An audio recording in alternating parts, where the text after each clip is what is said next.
continuando aqui a América Latina no século XX. Resumo.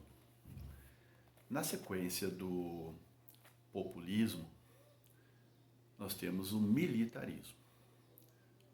No geral, tá? Eu sei que aqui no Brasil teve aí aquele período de transição das oligarquias liberais e tal. Tá? Nessa época, governada pelo populismo, os Estados Unidos estão aplicando aqui aquela que é a política da boa vizinhança. Você lembra disso, né? Isso, aproximação, a preocupação com a Segunda Guerra Mundial, de que lado que vamos entrar, né? Do lado do eixo, do lado dos aliados, etc. No período do militarismo, a política adotada é aquela aliança para o progresso, começa lá em 1961, do Kennedy, né? E que prevê cooperação econômica, ajuda e tudo mais, mas que tem como preocupação também uma luta anticomunista. Então, nesse período, os norte-americanos vão apoiar aqueles governos que, de alguma forma, se colocam contra o que eles consideram comunismo. Por isso que vão acabar apoiando até ditaduras aqui, porque são ditaduras que se colocam contra o avanço da esquerda e tudo mais. Nós tivemos ditadura militar, ou militarismo, no Paraguai, no Uruguai, no Chile, na Argentina, no Brasil, tal. Não dá para citar tudo isso, obviamente. Então vamos citar aqui a questão da Argentina, do Chile, o Brasil, veremos com profundidade aí um pouco mais à frente, né? Revemos, né? Porque nós já vimos. A Argentina teve 3 momentos de governo militar, tá? Entre 55 e 58, então em 55 quando derruba o Perón, 58, depois entre 63 e entre 66 e 73, e finalmente de 1976 até 83. Então isso aqui é o que está em foco aí na apostila, que é aquilo que se estuda mais fora da Argentina, é claro, lá eles estudam tudo.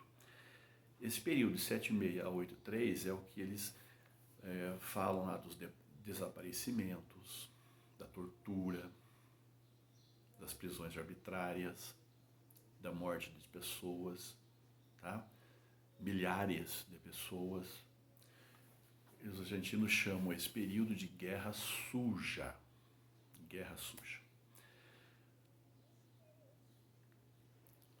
Vamos ter inclusive uma articulação desses governos de esquerda que vamos ver já. De qualquer forma, então, temos aqui a ditadura. Em 82, já desgastada, né, pelas próprias resistências da população e pelas mudanças internacionais, né, não cabe mais apoio externo a essas ditaduras, os próprios norte-americanos estão mudando a sua postura e tudo mais. Os argentinos, os militares, resolvem atacar, né, ocupar as Ilhas Malvinas, que eram administradas pela Inglaterra e que os argentinos falavam que era deles. Então eles vão ameaçar o exército argentino, a Casa Marinha e tudo mais, contra a Inglaterra. Bom, outro dia um presidente aqui queria pólvora para lutar contra os Estados Unidos. Bom, não sei.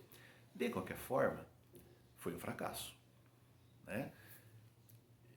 Militar, porque perderam, e político, porque enfraqueceu. Queriam demonstrar força, mostraram fragilidade. Isso em 82. Em 83, nós já temos a redemocratização lá. Inclusive com investigação, tribunais, prisões, inclusive de militares que ultrapassaram os limites considerados aceitáveis. Aconteceu isso lá. Isso não aconteceu no Brasil. Tá? Esse resgate aí não... Tentou-se fazer aqui com a Comissão da Verdade, mas acabou não indo para esse momento de julgar, só de resgate histórico. Tá? Então temos aqui. Vale destacar na questão da Argentina, até pensando em vestibular, porque isso já foi até pedido, a atuação das mães da Praça de Maio. Então, mães, avós, irmãs, etc., de jovens que estavam envolvidos com a luta contra a ditadura e que desapareceram. Então, nesse momento, eles querem informações dos desaparecidos. Praça de Maio é aquela que fica lá em frente ao governo argentino, que é chamado lá da Casa Rosada, né? Pois é. Com o fim da ditadura, o movimento continuou. Tá? Agora, as avós da Praça de Maio, as mães da Praça de Maio, pedindo agora também investigação, punição para os envolvidos e, inclusive, até hoje, né, eles se reúnem, fazem passeata ali, porque virou um movimento de resgate da memória sobre aquilo que aconteceu. Então, direito à memória. Parabéns para as mães da Praça de Maio. Já no Chile, você vai ter aqui, primeiro, a tentativa de instalação de um governo de esquerda. Também aparece no nosso esquema aí, governo de esquerda na América Latina. Foi a eleição de Salvador Allende. Allende entra em 1970 e vai ser derrubado em 73. Então, a ideia é fazer um governo na direção do socialismo, com medidas nacionalistas, populares, destaque para a tentativa aqui, a necessidade, né, e a tentativa de fazer uma reforma agrária. Porém, isso não foi visto com bons olhos para a elite local, que está perdendo, e para a posição norte-americana, que não vai aceitar uma reforma socialista na América, ainda nem sendo ela uma reforma dentro da lei, ou seja, não houve uma revolução aqui, foi um processo eleitoral. Então, em 73, ele é deposto por um movimento armado, e você encontra até na internet um pouco, não filmes disso, mas filmes reais, vamos dizer assim, né, do que aconteceu, bombardeio, aparece os aviões jogando bomba e tudo mais. Quem vai assumir aqui esse golpe militar com apoio da CIA, tá? A presença, inclusive, da CIA. Assume o general, então aqui outro militar, chamado de Pinochet, Augusto Pinochet, que vai assumir em 73 e vai sair em 90. Tá? Uma ditadura terrível, das piores. Em 88, os chilenos vão fazer um plebiscito que vai decidir pelo fim do governo Pinochet. É interessante o plebiscito.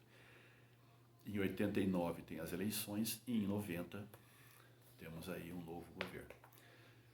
Vale lembrar também que nesse ano agora, né, houve um plebiscito lá no Chile, depois de muitas manifestações, e eles também aprovaram uma mudança na Constituição chilena. Então eles vão mudar, fazer para a gente uma nova Constituição, porque a anterior é totalmente neoliberal, o que fez aí com que a questão social fosse colocada em último plano, não segundo, mas praticamente último plano. Chile, tal, entramos aqui, então você vê que aqui no Chile pegamos tanto a questão do militarismo, do Pinochet, como essa vertente socialista do Salvador Allende. Então vamos para Cuba. Agora, Cuba, você percebe que ele fala aqui da Cuba como regime de esquerda, mas você vai no texto, não tem muita coisa. Vai falar lá da crise dos mísseis, etc. Então eu achei necessário fazer alguns comentários sobre a Revolução Cubana, resumindo, obviamente, aqui, para fechar essa questão do regime de esquerda.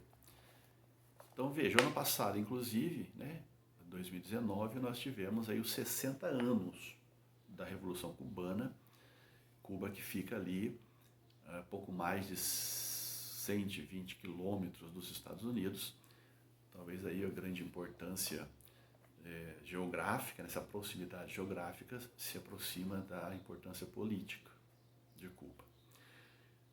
Cuba tem a sua independência bem tardia, a independência de Cuba é 1898, tá?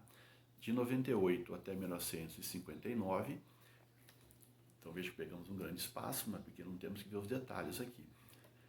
Uma influência muito grande dos Estados Unidos em Cuba. Pior que influência, estou sendo light, né, para dizer isso. Destacar o quê? A emenda Platt, porque a independência de Cuba foi feita também com a participação norte-americana. Os norte-americanos ajudaram Cuba, sem interesse, né? Claro que é interesse, faz parte daquela política do big stick. Porque feita a independência, os norte-americanos vão ganhar algumas coisas ali. Principal destaque, a emenda Platt, que é de 1901. A emenda Platt é uma emenda norte-americana à Constituição de Cuba. Então, Cuba é um país independente, mas que tem uma emenda feita pelos norte-americanos, que diz que os norte-americanos podem intervir lá se eles sentirem que os seus problemas estão sendo, de alguma forma, ameaçados. Então, não é só uma influência, né? É uma quase ingerência lá. Também conquistaram ali direito a usar a Baía de Guantánamo como uma base militar, que praticamente hoje é uma prisão. Eles pagam uma mixaria para ficar ali e têm direito de estar ali. Também temos uma participação gigantesca dos Estados Unidos na economia de Cuba. Tem até filmes assim, né, que mostra Cuba antes da Revolução, todo mundo feliz, ordem, etc. E aí são filmes que criticam a doutrinação política da coisa. Tá? Não tem nada a ver. Cuba era dependente dos Estados Unidos, inclusive a compra do açúcar cubano pelos norte-americanos, a produção. Então eles compravam, mas também são os norte-americanos que estão lá sendo agentes dessa produção, não só de açúcar, mas também de tabaco. Esses norte-americanos vivem bem, vivem na tranquilidade, vivem no luxo. Os cubanos não. Bom, nesse período aqui você vai ter também o governo do Fulgêncio Batista. Então, Fulgêncio Batista é um ditador e que vai se aliar aos Estados Unidos, vai permitir toda essa ingerência aqui. Os Estados Unidos vão ser considerados por muitos historiadores como um quintal dos Estados Unidos. Outros vão dizer que ele é, na verdade, um bordel dos Estados Unidos. Então ali vai rolar mesmo, são jogos, bebida, drogas e prostituição.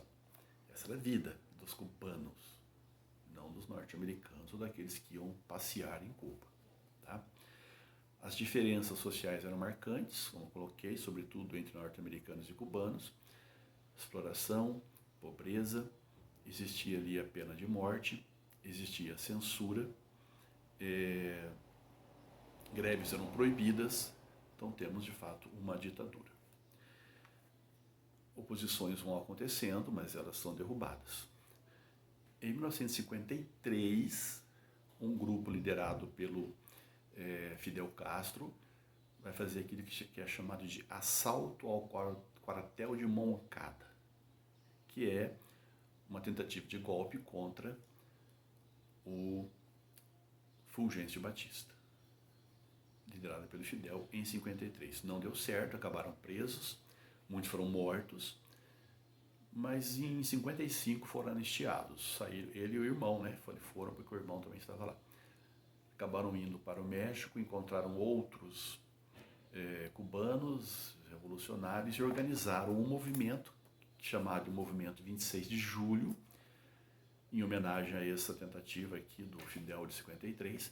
Inclusive em 53 é quando o Fidel faz a própria defesa, né? E ele coloca aquela frase que virou icônica também, né? A história me absolverá. Beleza? Beleza. E eles lá no México formam esse movimento aí, 26 de julho. Em 56 estão já na direção de voltar a Cuba. Uma embarcação que não virou muito, alguns falam que aquela inclusive afunda, né? Pouco antes de chegar ao porto, ali onde eles iam, né? No porto, onde eles iam descer, acabar chegando à ilha nadando. São descobertos, um monte já morre ali, alguns conseguem fugir e vão para um lugar chamado Sierra Maestra. E ali eles vão fazendo a guerra de guerrilha, conquistando o apoio popular e fazendo a oposição, inclusive armada, ao Fulgêncio Batista. Até que em 1959, o Fulgêncio foge e os chamados revolucionários barbudos entram em Havana, são aclamados pela população e tal. Veja, até aqui o movimento, ele fala em reforma agrária, fala em mudança, mas ele não fala assim em socialismo. Tá? Vão fazer a reforma agrária, vão confiscar muitas propriedades, tem um discurso, né, das reivindicações sociais. Os revolucionários, né, eles aparecem fardados, tá?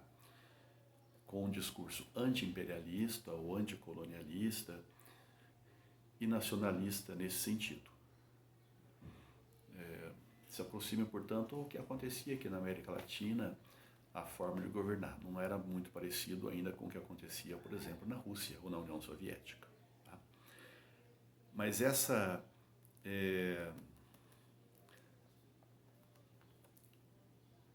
tomada de poder vai deixar os norte-americanos aqui, o que eu vou fazer? Como é que é isso? Conhecíamos o Batista, mas não conhecemos o Fidel. Então, se sabia bem o que esperar, mas os norte-americanos estavam aí preocupados. Fidel vai fazer um discurso na ONU em 1960. Tá? Aí ele detona com os Estados Unidos, detona com o imperialismo, fala da reforma agrária, fala contra a corrida armamentista. Ele faz um discurso de 4 horas lá na ONU. Na verdade, um pouquinho mais de 4 horas. O que para o Fidel era pouco, né? Ele gostava de falar pelo jeito. Obviamente que aí os norte-americanos já sabem o que esperar e ele vai se aproximando mais da União Soviética e se afastando dos Estados Unidos. Em 1961, os norte-americanos tentam entrar em Cuba. A invasão da Baía dos Porcos. De novo, a CIA está aqui, como esteve no que nós falamos aqui do Chile, né? Então, são cubanos que não queriam a revolução, organizados pela CIA, eles entram lá. Só que aí mostra duas coisas. Primeiro, até onde os norte-americanos iriam para acabar com o governo do Fidel. E segundo, o grande apoio popular que a Revolução conquistou, porque ela consegue vencer esse povo aqui. E a partir daí, obviamente, Cuba vai optar pelo socialismo, vai se aproximar da Rússia, até pelas questões econômicas e também ideológicas, tá bom? Em 62 foram encontrados lá os mísseis, bases, que foram colocadas lá pela União Soviética, porque os norte-americanos tinham colocado mísseis lá na Turquia e na Itália. Os mísseis foram descobertos por aviões, espiões, e a partir daí criou-se um grande problema. É o que se chama aí dos 13 dias que abalaram o mundo, ou seja, o período em que o mundo esteve mais próximo de uma terceira guerra mundial. Acabou em acordo, depois de muita tensão e pressão. O presidente da época era dos norte-americanos, era o Kennedy. Tá? E aí, né, os norte-americanos vão tirar os mísseis lá da Europa, lá da Turquia, tal. Os russos vão tirar de Cuba e os norte-americanos vão dizer que não entram mais em Cuba. Porque aconteceu algo interessante aqui, perigoso. Então, enquanto isso está sendo discutido, os norte-americanos fizeram não só um embargo econômico que eles já tinham feito, eles fizeram um bloqueio naval. Nem o navio entra, nem o navio sai. Então isso foi encarado pelos russos como uma declaração de guerra. Por isso a ideia de chegar a uma terceira guerra mundial e o que podia acontecer com isso.